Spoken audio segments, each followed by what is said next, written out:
সদৌ তামুলপুৰ জিলা কোচ ৰাজবংশী ছাত্ৰ সন্থাৰ উদ্যোগত আৰু তামুলপুৰ জিলা কোচ ৰাজবংশী মহিলা সমিতিৰ সহযোগত তামুলপুৰত ৩ ঘণ্টীয়া অৱস্থান ধৰ্মঘট।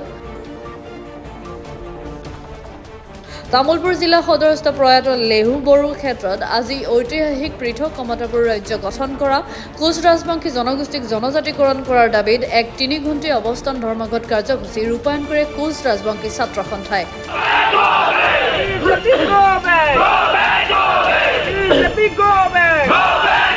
প্ৰতিবাদকাৰীসকলে হাতে হাতে প্লেকাৰ্ড লৈ নো এছটি নো ৰেষ্ট, আমাক কমতাপুৰ লাগিবই, জনজাতিকৰণ আমাক লাগিবই, বিজেপি গো বেক, অসম চৰকাৰ হাই হাই, মুখ্যমন্ত্ৰী doctor Himanta Biswa Sarma go back, Akrasu জিন্দাবাদ আদি শ্লোগান দি উত্তাল কৰি তোলে সমগ্ৰ পৰিৱেশ।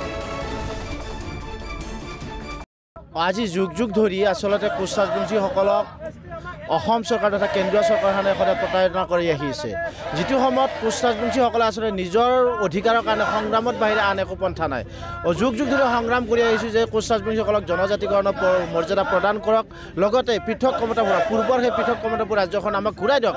কিন্তু চৰকাৰখনে নিৰ্বাচনৰ আগমুহূৰ্তত প্ৰতিশ্ৰুতিসমূহ দিয়ে, কিন্তু প্ৰতিশ্ৰুতি দিয়াৰ পিছতো কিন্তু কোনো এটা কাৰণত কোচ ৰাজবংশীসকলক জনজাতিকৰণৰ মৰ্যাদা প্ৰদান কৰাৰ ক্ষেত্ৰত কোনো ধৰণৰ পদক্ষেপ গ্ৰহণ নকৰে আৰু পৃথক কমতাপুৰ গঠনৰ ক্ষেত্ৰতো কোনো ধৰণৰ পদক্ষেপ গ্ৰহণ কৰা দেখা নাযায়। তাৰ বিপৰীতে কিন্তু অসম তথা কেন্দ্ৰীয় চৰকাৰখনে কোচ ৰাজবংশীসকলক আভুৱা ভৰাবলৈ কিছুমান নেতা পালি নেতাৰ লাভালাভৰ বাবে কিছু আচলতে উন্নয়ন পৰিষদে হওক বা KCৰ দৰে বস্তু দি কোচ ৰাজবংশীসকলক আচলতে প্ৰতাৰণা কৰি আহিছে। আচলতে অসম চৰকাৰ তথা কেন্দ্ৰীয় চৰকাৰখনে বুজা উচিত যে বাঘে ভোকত মৰিব পাৰে, কিন্তু বাঘে কেতিয়াও ঘাঁহ নাখায়। কোচ ৰাজবংশীসকলো তেনেকুৱা যে কোচ ৰাজবংশীসকলে কেতিয়াও জনজাতিকৰণৰ মৰ্যাদা আৰু পৃথক কমতাৰ দাবীৰ বাহিৰে বা পৃথক কমতাপুৰ ৰাজ্য নিদিয়ালৈকে আৰু জনজাতিকৰণৰ মৰ্যাদা নিদিয়ালৈকে কোচ ৰাজবংশীসকল কেতিয়াও শান্ত নহয় আৰু কোচ ৰাজবংশীসকলে এনেদৰে সদায় আন্দোলন কৰি যাব যেতিয়ালৈকে জনজাতিকৰণৰ মৰ্যাদা নাপায় আৰু যেতিয়ালৈকে পূৰ্বৰ সেই পৃথক কমতাপুৰখন ঘূৰাই নাপায়। প্ৰতিবাদস্থলীৰ পৰা অসম চৰকাৰ তথা বিজেপি নেতৃত্বাধীন চৰকাৰখনক সকীয়াই দিব বিচাৰিছোঁ তথা হিমন্ত বিশ্ব শৰ্মাক সকীয়াই দিব বিচাৰিছোঁ।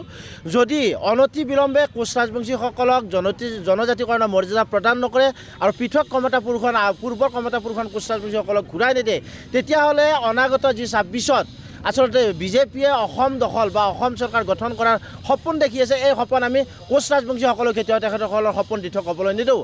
আমি এই অসমৰ পৰা বিজেপি চৰকাৰখনক হাটাও অভিযান চলাবলৈ আজিৰ পৰা আমি বদ্ধপৰিকৰ। গতিকে আমি আকৌ এবাৰ কৈছোঁ যে আচলতে কোচ ৰাজবংশীসকলক জনজাতিকৰণৰ মৰ্যাদা প্ৰদান কৰিম আৰু পৃথক কমতাপুৰৰ ক্ষেত্ৰত পদক্ষেপ গ্ৰহণ কৰিম বুলি বাৰে বাৰে নিৰ্বাচনী ইছ্যু হিচাপে তেখেতসকলে আমাক আচলতে ললিপপ দি আহিছে, কিন্তু কোচ ৰাজবংশীসকলক নিৰ্বাচন যোৱাৰ পিছতে প্ৰতাৰিত কৰি আহিছে।